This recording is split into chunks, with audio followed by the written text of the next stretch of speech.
we start having this belief that there's something wrong with my body.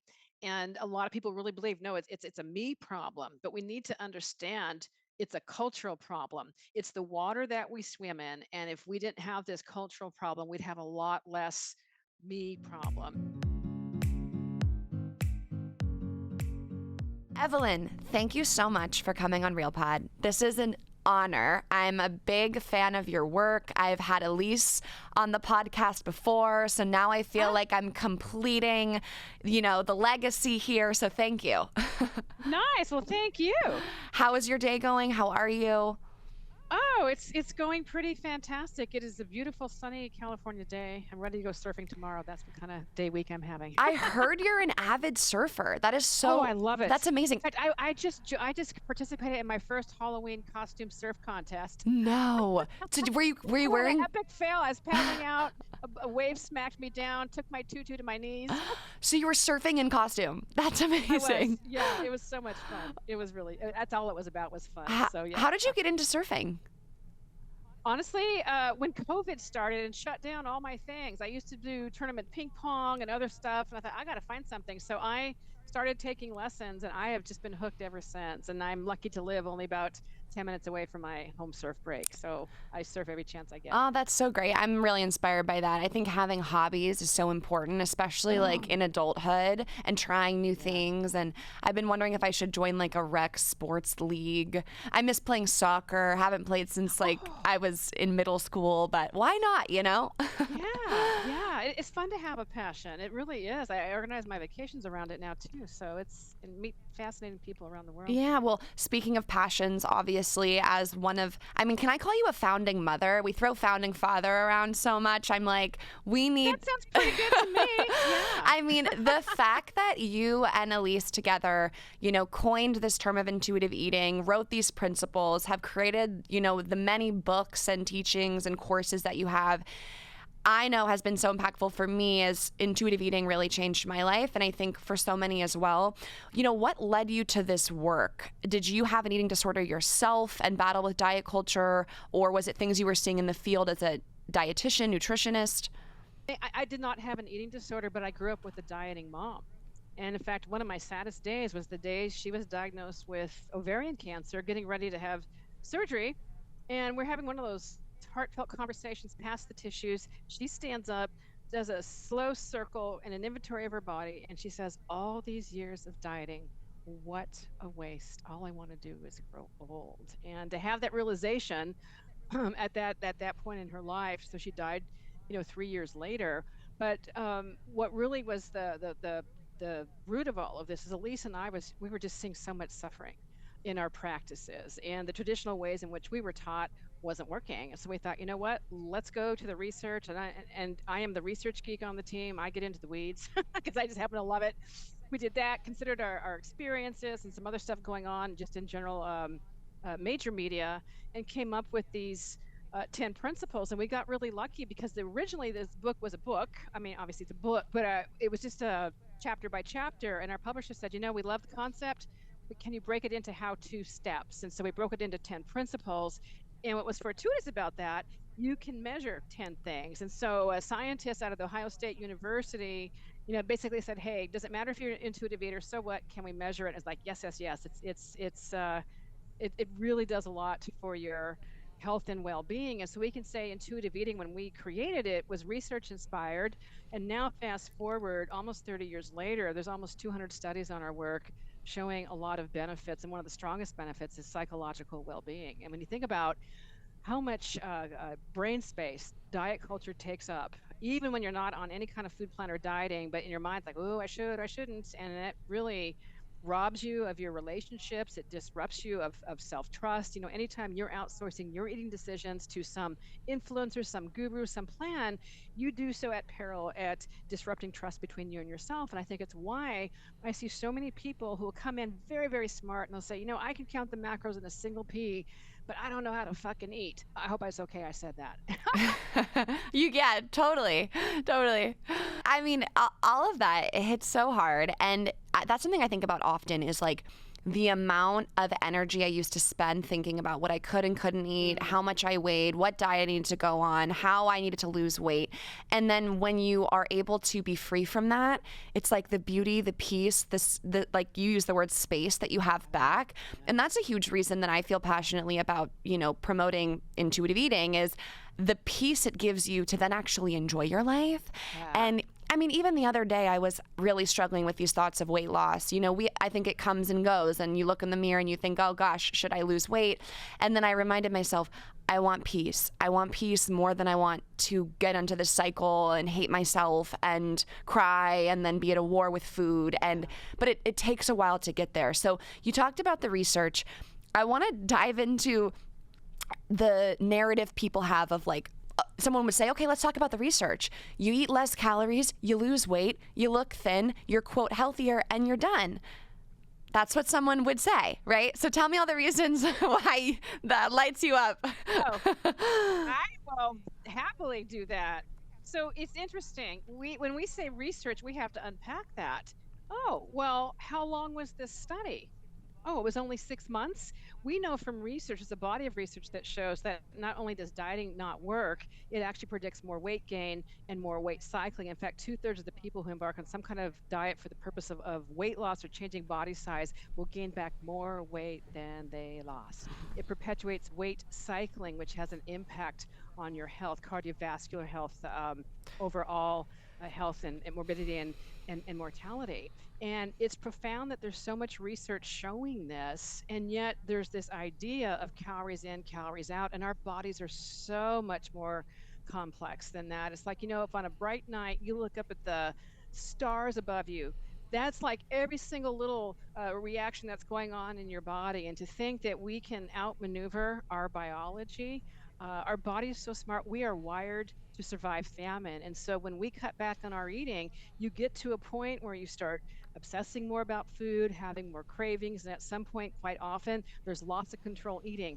And there's nothing wrong with you. That's an example of your body working. It's no different than if you were to hold your breath for a really long time.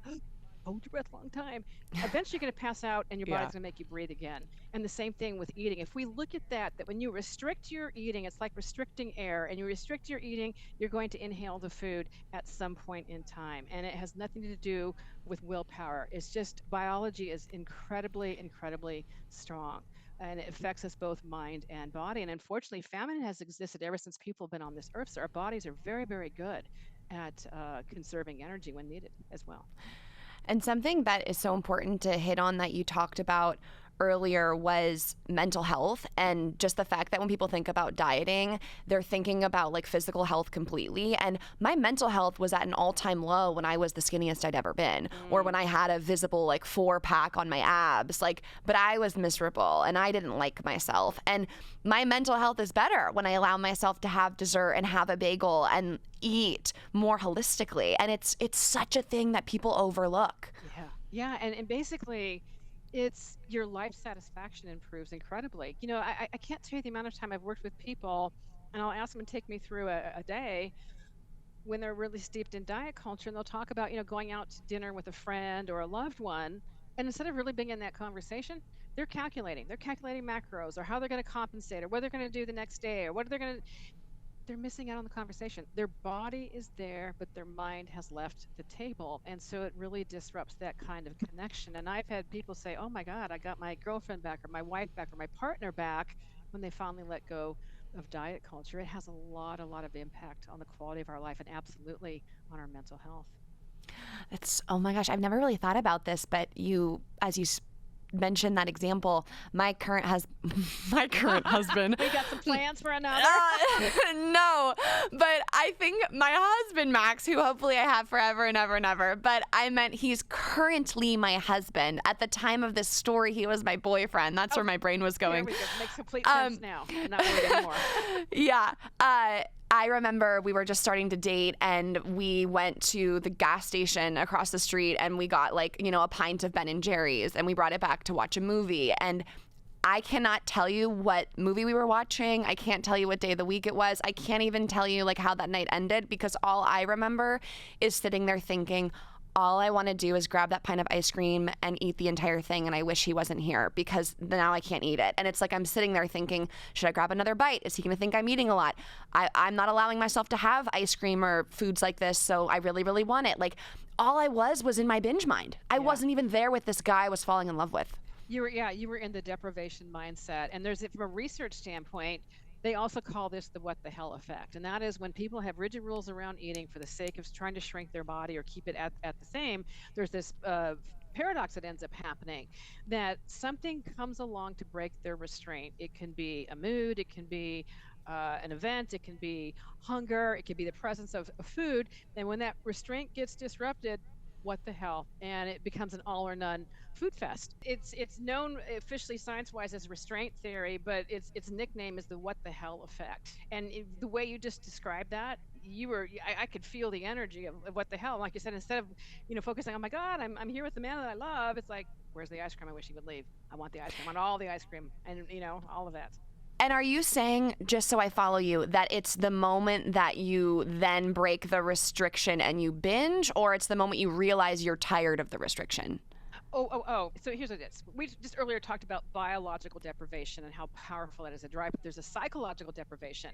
And so when you have these rigid rules and something happens where you finally break the restraint, that's when what the hell effect happens. And it could be because you're tired of it as well. There's all kinds of reasons that happens. And so if you have these rigid rules, and if you tend to think binary, all or none, it's like, well, I blew it. I might as well have another pint of Ben & Jerry's as opposed to what sounds good and how do I want to feel? If I eat it now, am I going to enjoy it? All those kinds of questions go out the door because it's opportunity right now. I better get it now while I can because I'm never ever going to have it again because of my rules. Yeah. Yep. That mindset is what led me into the cycle of the binge eating and the restriction. So when you and Elise sat down to think about these principles, I mean, we know what they are now, and they're beautiful and they make sense, and it feels like nothing was forgotten. Yeah. You guys were looking at a blank slate of paper, coming up with these principles. How did you even come up with them, and really make sure that you were covering all the bases? What was that process like? We had a lot of conversations, and even some very passionate ones, because we wanted something that was really wide and all encompassing. And so we were looking at many factors. And so Elise and I come from different professional backgrounds. And one influence I had that to this day still influenced me is I was on Julia Child's task force in which she was trying to get chefs and nutritionists to get along. Like, let's find some common ground. And we would meet once a month. And because there was no internet back then, we would hear Julia's voice coming across this big speaker phone. And it's like, wow. I never met her, but I'll never forget the experience. And what we all came up with is like, to the nutritionists of the world, for the love of God, would you consider taste in any recommendations that you're making? And to the chefs, would you consider health? But that taste thing, so what ended up happening, we'd get together, but we'd eat and we'd enjoy the food and taste a variety of types of things. And so that became very influential in terms of satisfaction. And satisfaction, aiming for satisfaction when you're eating is very personal. And it's really the hub of intuitive eating, and it's kind of a balancing aspect, because ultimately it's not satisfying to undereat, and ultimately it's not satisfying to eat past the point of comfortable fullness. And so to ask that question, what would be a satisfying meal? And I've had patients say, I have no idea. And I go, well, okay, let's step back a bit. What are some of your favorite foods? I don't know, because they've been following plans for so long, or they have a fear about a food that they love, but they never let themselves have it because they're afraid they're going to be out of control. So satisfaction is a place I often start with people because it's kind of fun. And for people listening, if you're kind of curious, that's something you can start playing around with. It's so true, like not knowing what it is. And also, I remember thinking, oh, if I'm an intuitive eater, I'm going to eat like an entire package of Oreos. And then when I finally started to allow myself to have foods, I realized actually when I have like 4 or 5 Oreos, I feel so nauseous. I don't even think there's real milk in these. Like, I don't really, like, I like them, but not as much as the binger side of me thought I did, Sometimes what we're really craving is that excitement of the forbiddenness. And now we remove the forbiddenness. And for the first time, you get to taste it. I've had people say, oh my God, this thing I've been lusting over all my entire life is like, what? Yeah. Not a big deal. And is it your first principle is reject the diet mentality, reject diet culture? Yeah. So I want to get into that because that first principle is essentially, it is so hard for people. That is the gate. Like, you have to really do that to enter the pearly gates of then the journey of intuitive eating. But I know people, I've met people, and they cannot let go of this desire to be thin, which I empathize with, and no shame to them for that, and I've been there. But rejecting the diet mentality, what does it really take to do that? So I want to back up a little bit and say you don't have to be all in to start the journey of intuitive eating. It's really common actually to be conflicted. You want both. I want to be intuitive eater and I want to change my body size. I want to be having no issues around eating and ease with eating and change my body size. Really common. And I think it's important that we name that and not shame anybody because our culture is so weight obsessed, including healthcare. And so it's understandable someone has that desire. But the question is, can we come into intuitive eating knowing you have that desire and not act on it? The acting on it is what's really problematic because when you are acting on trying to change your body size, you are going external. How many calories? How many macros? What's the weight? Da, da, da, da, da. Intuitive eating, however, is an inside job. How does this taste? What's my hunger level? What's going to be satisfying to me? Very, very personal questions. And we cannot connect with the messages of the body if we're constantly thinking about the external. And one of the operating well, one of the main mechanisms of intuitive eating that informs a lot of these principles is something called interoceptive awareness. And that's our ability to perceive physical sensations that arise within the body. It's like text messages from your body. It's like, hey, I got a message for you. Hey, I got a message for you. And but the thing that's so cool about it is it reflects states like having a full bladder. It affects, okay, it reflects hunger and fullness cues, but it also reflects emotions. And so when you're in touch with the messages of your body, you are in touch with ways to get into balance in terms of meeting your needs, both psychologically and biologically. But when you are at war with your body, you are not listening to that text message, let alone responding to it. So it's like coming home to your body. This is your home for the rest of your life. It's probably one of the most important relationships you have is with yourself. And so sometimes it's taking a hard look at how has being in diet culture and having this desire to change my body, how has that created harm in my life? And really looking at that, looking at relationships. Your ice cream story is really poignant. I've had people I've worked with who cry telling me how the wedding that all they were obsessed about dieting down for the dress, and then they were obsessed about they couldn't wait to eat and not thinking about this amazing ceremony marrying the person of their life that gets robbed and looking at what it does to your mindset, looking at what it does to um, you when you're eating with other people in terms of judging and wanting to be whatever it happens to be. It really messes you up, and coming to terms with the fact that diets don't really work. And so one of the phenomena, I think it's a phenomena that I see, people come in all the time, oh yeah, I was on this diet, it really worked, oh, I was on this diet, it really worked, and yet here they are.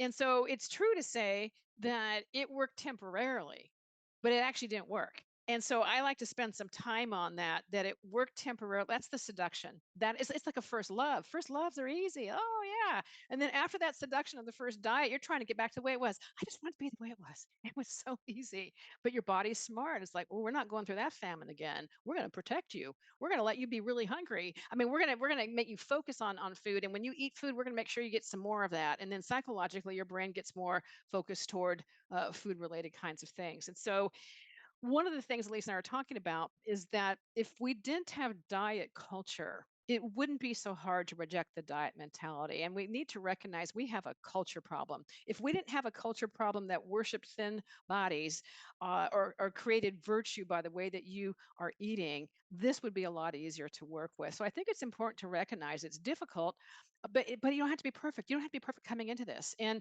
intuitive eating is not rules; they're principles. And it's not pass or fail. You learn from it. Oh, you got too hungry and you end up eating intensely. What did you learn from that? What might you do differently next time? And looking at it in a really, really kind way. But a lot of people come into intuitive eating and unknowingly turn it into a diet. Oh, I didn't eat when I was hungry. Oh, I didn't stop when I was full. I blew it. No, you didn't. No, you didn't. What'd you learn about that? And so I have patients who'll panic. Oh my God, I ate too much at lunch. Da, da, da, da, da. And I'll say, rather than react and try to micromanage and compensate, which has usually been the pattern, let's see what your body wants to do. let's let your body inform the next choice, because you rob yourself of the experience to see that your body would have handled it. You might have been less hungry in the afternoon or at your next meal, but you never know because you micromanaged, and decided to skip it or eat a salad and not have a real meal and all these other. There's nothing wrong with salad, by the way, but all these games that get played. And then when you're trying to fake out hunger and fake out fullness, it creates a lot of confusion, which is why it can feel confusing about what to eat. Mm-hmm. But ultimately, when you tap into your natural wisdom that's been there all along, it's powerful.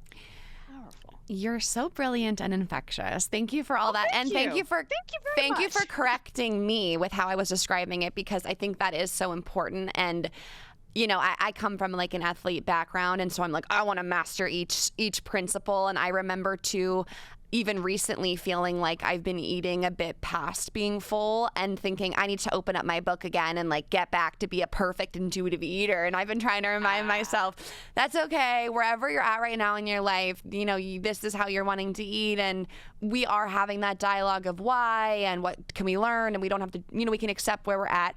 Yeah, yeah. But I also wanted to ask you, let's say people are following this and they're thinking, okay, yeah, I don't have to be perfect.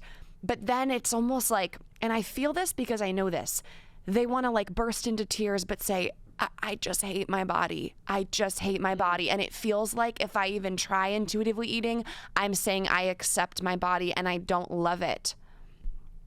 Well, and which is the reason why, by the way, we have a principle called respect your body, not love your body, because we've had so many people that say, "Are you kidding me? I hate my body." The idea of love for being positive, they don't even relate. It's like, well, can we start engaging in acts of respect, respecting your humanity?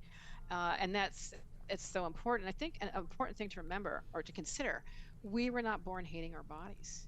We came into this world not hating our bodies, but we get into this cycle of socialization where our people who are close to us, people we trust, start instilling these little messages. Oh, you better watch out. Oh, you better, all these kinds of things. And then as we get older and as these messages get more institutionalized, it's in our media, in our social media, we start having this belief that there's something wrong with my body.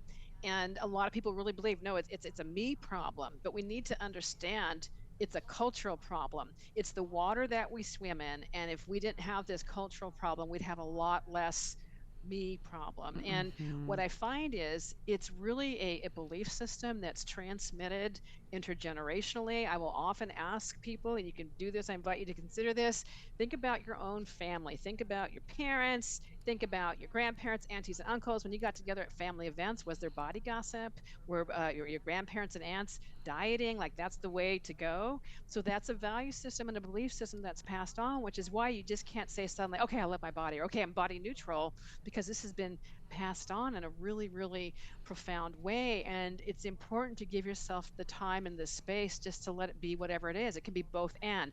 I hate my body and I'm going to engage in acts of respect. There's part of me that really wants to diet and I'm sick of it and I'm going to pursue intuitive eating and have a more peaceful relationship with my eating and my body. And I think that's hard for a lot of people to do the both and, because we want all or none, black and white. You don't have to be all in. This place of ambivalence, it's not a lot of fun, but it's really normal to pass through that. In fact, even the health professionals that I train, many times they been trained in very traditional ways, not familiar with the weight science, and then boom, it's like a fire hose, all this research, and they're like, ah. And so they're in this place of cognitive dissonance. So now I say, expect it. You're hearing brand new information and trying to take that in, and it disrupts your thinking pattern. And so part of it is an unlearning, of what's true, what's not true. And so one of the things I like to do, even when I'm into this research, is let's take a look at how it's impacted you. What is the impact of being on these different types of diets and so on? And at what point are you going to let that go? You're going to wait till you're 70? I have a woman 7 years old still stuck in diet culture. And so one of the things I find that can be really truly aspirational is this idea, if you're ever planning to have a family or you do have a family, is this idea of ending the legacy of diet culture at your own kitchen table. Because it can be really daunting, this idea. We got to change the system. And it's true, we do, but it's daunting. But the idea that we can have an impact on our own family is really, really powerful. We can Mm. stop the legacy right then and there and not perpetuate all this suffering. I love that so much. And we all, I think, can think about whether it was our moms or older siblings or comments from dad. I have these conversations Yeah. with my mom about, her getting dropped off at Weight Watchers when she was 12 because if she lost weight, Oh, she would get a puppy. Like, oh my and so gosh. we also too, I think we recognize it, and then if we can find the kindness to recognize that they weren't loving how they were acting and it's a projection, and not Yeah. have this like, well, if they didn't raise me this way, I wouldn't have these problems, it's their fault. It's like we're all in this. And so yeah, how do we break the cycle? I wasn't planning to ask this, but as you talk about it, it sounds like you're retraining people, right? Because they come up as a nutritionist in the classic kind of education that's versed in fat phobia and, Yeah. secret diet culture posed as healthy, right? Why why Yeah. why is that still a thing? Why haven't like whoever's in charge realized that, the research points to what you're doing and redone it? Like, is it because economically there's so much reliant on weight loss for the general public? I mean, It's such a great question. So I'll start first with the good news is that we're seeing a lot of health professionals moving in this direction. We now have people trained in 60 countries, which just blows me away. Because what happens is when you are in the trenches with your patients or your clients, you see the futility of dieting. You see the futility of these traditional methods. They cause harm. But the challenge is there's so many factors that are pushing this weight loss narrative. There are researchers whose whole identities are tied to their weight loss research. There are people who have jobs that are tied into just that. When you look at the role of big pharma and all the money coming in for all of these, injectables and so on, there's a lot of players here who benefit from having this message for us thinking that our body needs to be a project and needs to mm-hmm. be changed.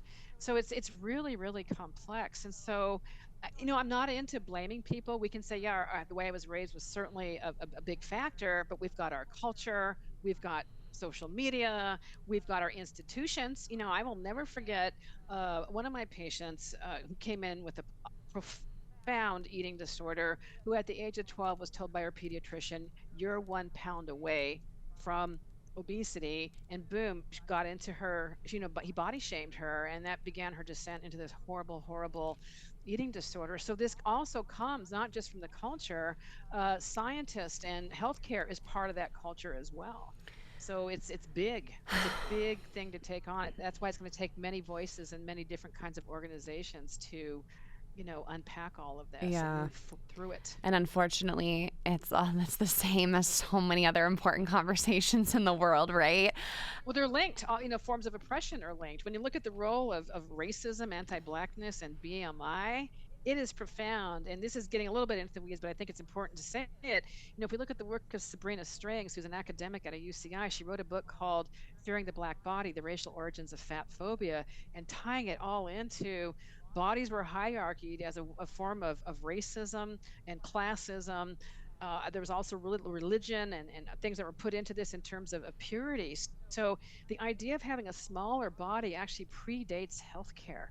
It's a cultural thing that we've seen over and over and over again. And it blows your mind when you start looking at it that way, when you start looking at systems. And then when you start looking at systems and how they're all linked, yeah, it's kind of daunting. Yeah.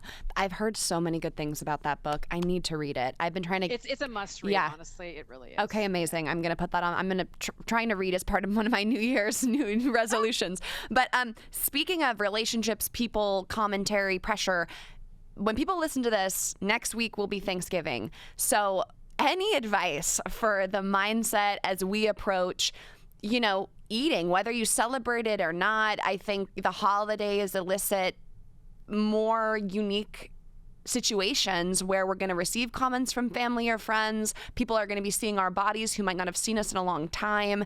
And we're going to maybe see a buffet of food if we're lucky to have that. I mean, it can feel really overwhelming. It is overwhelming. It really is. And so, depending on the situation, sometimes even just setting an intention about what you want to do around this holiday, it can be simply being my primary reason of gathering is connection with my family members. And if we can keep that in mind, that can help center some of the things that we do. One of the things I'm big time into is enjoying the eating. what are the foods that really give you the most satisfaction? And I can't tell you the amount of people I've worked with that go into holiday meals starving. And so what ends up happening, you have this intense hunger, and it doesn't even feel so good to be eating in a way when you have that kind of hunger. Then there's the whole family dynamics of comments and all these kinds of things. And so something, if someone wants to be proactive, they could have a phone conversation, a text message, or even an email and saying, hey, I've been really working on healing my relationship, however much you want to say or not say, healing my relationship with my body and my eating. I would really appreciate if you don't make any comments on my food choices or my body. Is this something you can support me on? And so at least you're front loading it. And then if you have to have a conversation in person, you can say, oh, remember, I really would really appreciate not. But let's say you have somebody who's not going to respect that. Then the question is, okay, what do you need to feel safe? And how can you leave the conversation? Maybe you maybe you change the room in which you're eating. Maybe you come late and leave early to reduce your exposure.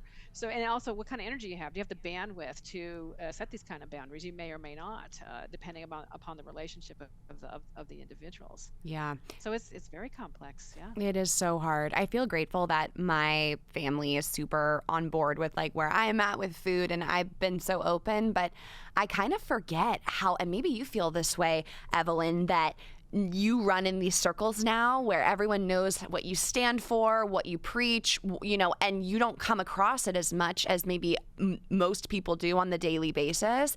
And I find that when I'm talking to other friends or I'm hanging out with a girl group that I don't know and is my friend's group, and then I hear it come up in the bathroom or through pictures, and I'm like, whoa, it's foreign to me, because I've been grateful to kind of create this environment.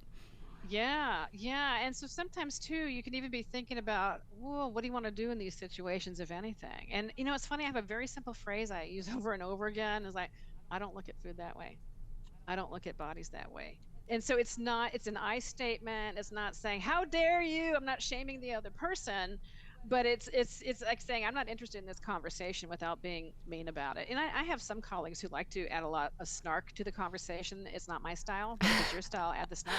I love that. I don't look at bodies that way, or I don't look at food that way. I probably would want to say it with like no negativity, but I do think that that's powerful. Yeah, it can be tough to know, like, what do you say when someone says you're already going back for seconds, Yeah, I say, yeah, I'm having a hungry day, or yeah, this food's amazing. Join me.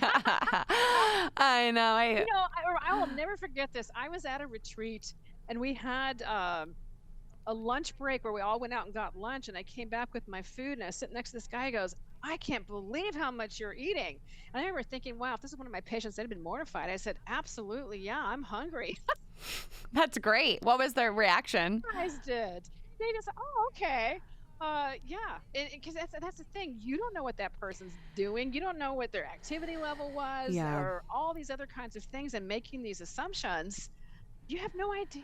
And I feel like I have sometimes think that when people are really like passionately against like other people, what they're eating and their body being larger or whatnot, I feel like it's a secret like cry for help inside them, where they're like, I had to go through this misery, I had to suffer this way, so I can't let you be happy and peaceful in that body because I worked so hard to get this body and I'm miserable. So you know what I'm saying? It's like rooted in this, you're not allowed to be happy because I'm miserable.